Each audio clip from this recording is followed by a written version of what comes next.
Ya, asisho lutho sithi ya kunzima, asithethi lutho sithi ya kuyagaywa-ke manje. Le ntuthu lokhu sishelo ukuthi uyinyanga kodwa awugayi. Wena njalo sikubona uphethe amaplastiki agcwele imithi, mshuthi ugayelwe esitolo. Kuyagaywa manje, kuyasetshenzwa, inyamazane yodwa. Kuye kukhohliswa abantu, kuthiwa bathenga osawoti. Ugeza nesiwasho thina sila.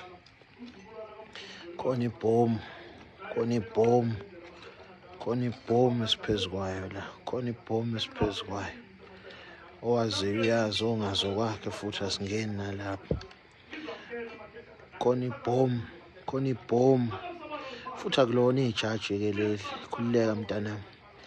Ngiyazi ukuthi khona ozobona ley'lwane ey'ntathu athi hhayi ijaji. Kodwa nje obonile uzofakaza.